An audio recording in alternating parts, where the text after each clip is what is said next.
Hey, I'm Colin, And I'm Chris. and this is episode 11, I think, of You Enjoy Yourself. We're losing track, people. Yeah, that's All good. right.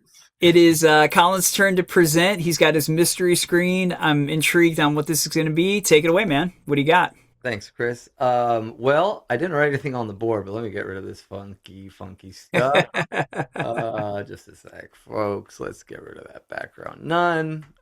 How boring is that? No, I'm just kidding. Let's do a screen share, because I wanted to share this as the reveal. Let's go here. Drum roll.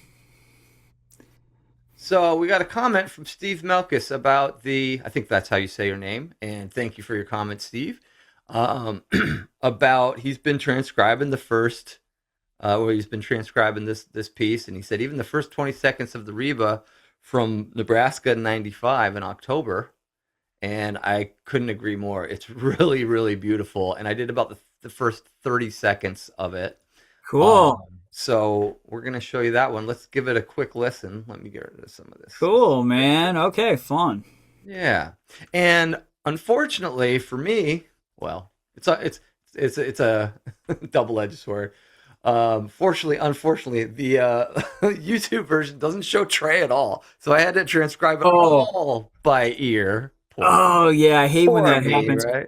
Yeah, yep. It's part of it's good. I was thinking about that the other day too, because like as important as it is to find the position of our favorite players when we're transcribing, I think what's most important first and last is using these puppies, is using your ear.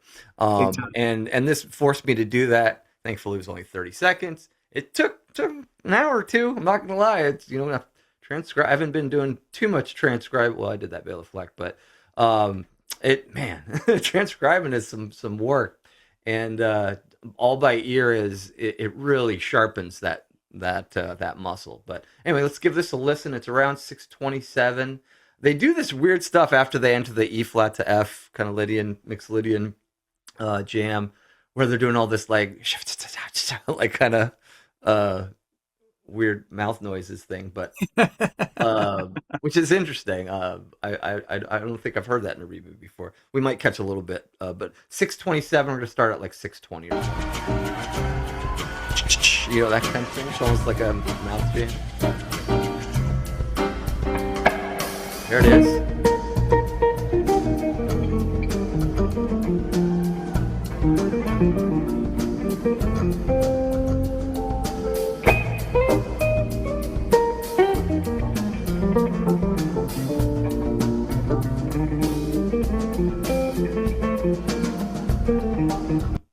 Oh,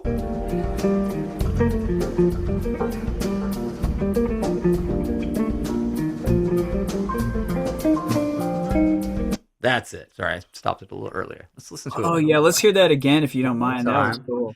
Is it should I turn it up a little bit? Can you hear it pretty well on your end? Sounds good to me. I mean, but hey, Okay. yeah, crank it up, Oh, I man. think I just have my volume down a little bit. I'll check it while it's running. All right, Yeah, here we that's go. great.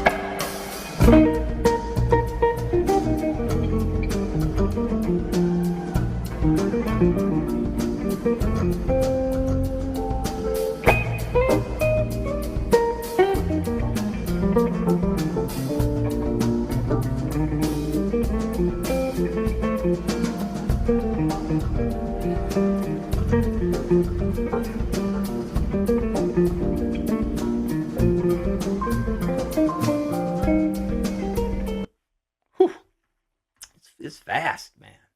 Like Um, that. That is excellent. all right, so because excuse me, because there's no visual of Trey, I'm just going to show y'all what my process kind of was. Cool. So I did transcribe it so that the tab is available, and notation tab is available if anybody wants it. But all I did was I plugged it in. I got the audio, ripped it from YouTube, and plugged it into GarageBand here.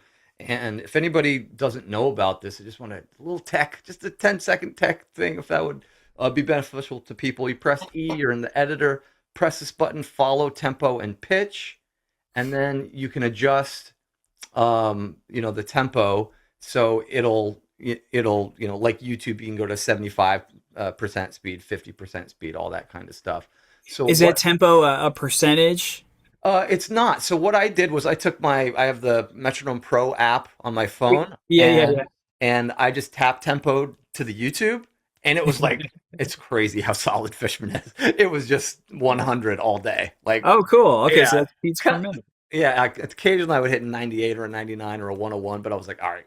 And then I would press play, and it would click for a long time to 100. So I put it in at 100 first, then imported.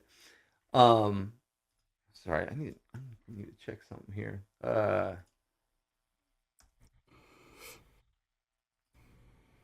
That's interesting. That shouldn't be. Let me see if that. Yeah, there shouldn't be an input on there. My mic was coming through on the thing, but yeah, I put it in at 100 on there first, and then now I can like go down to 70% speed, just like YouTube, right?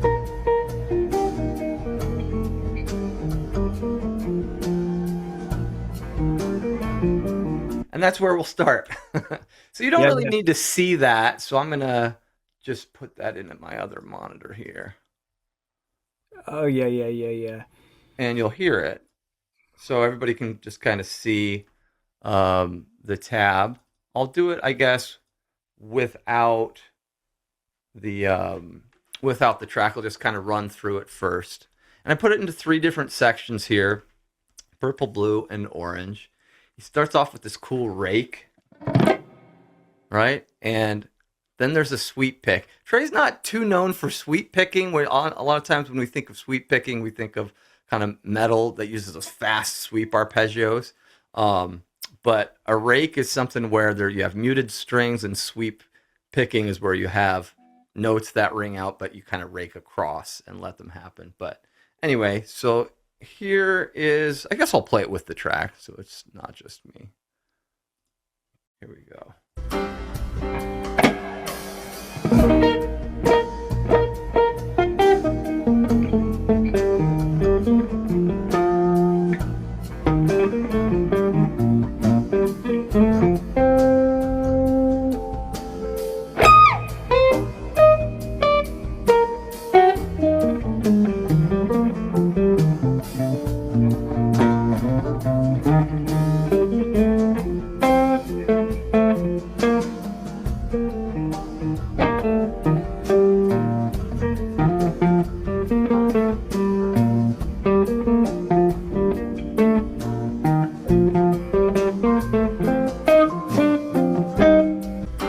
All right, so there's some difficult stuff in here. Anything jumping out to you? You want to talk about?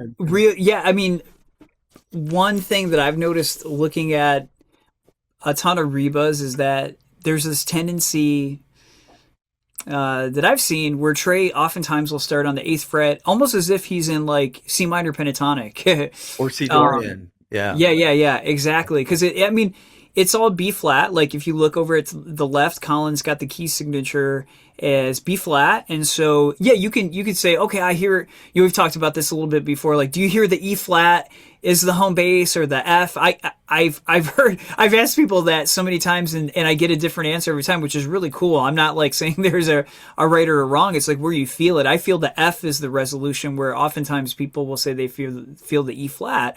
At any rate, the tones, that eighth fret kind of pentatonic with the Dorian note sprinkled in that case would be like the A natural on the 10th fret, works really well, although he's not doing that right here. But yeah, that a He lot of does it time. very. It's just so clear on the Lawn Boy, the original, where we kind Oh of all yeah. first heard, unless you heard it live before it was on Lawn Boy.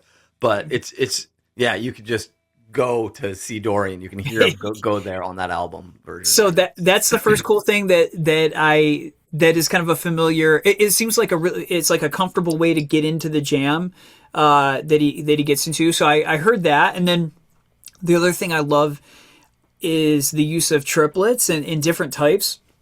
You've got the 16th kind of sweepy kind of triplet, and then the eighth note ones, and